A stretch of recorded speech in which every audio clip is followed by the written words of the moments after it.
The Pegasus Ranch by Arturo Desimone. The horses of Gaza, the stallions, colts, mares, the donkeys too, and mules and jennies who once tugged the people on their carts across the streets and intersections for 20 centuries and maybe 30. Now they scramble, the neighs, the braying, the gallop in drummed dune-sand where hooves print crescent moons with horseshoes that endure the bombings.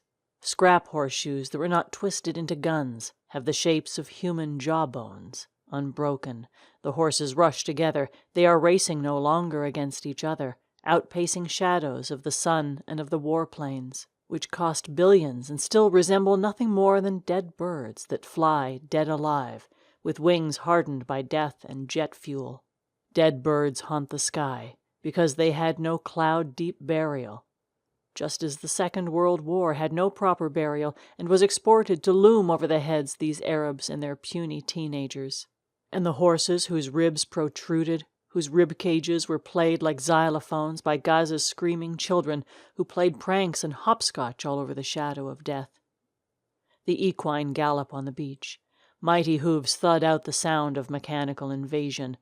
Their hooves match the soughing plumage of the birds of prey when they shake out their wings after bathing in the water.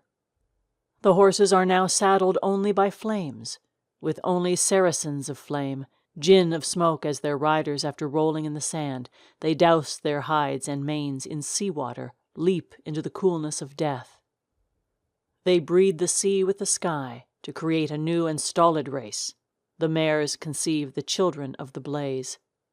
And of the stallion in their fallopian tubes, lo, their children, soon as they're born, will be ready to ride winged foals, a harass of winged stud ponies, conceived in the burn, the only stampede worthy of bearing the name Pegasus, trample the shadow of death in a quest for secret lilies, until the shadow, fibers break against the quartz shards in beach sand, hop over the dome of the rock, gold-plated kippa by azure waves of marble worn, up to the seventh heaven, drag Moses down for him to see this and to say, I condemn all of this sordid mess. What sort of children are they who made this rubble? I want nothing, nada, to do with it at all.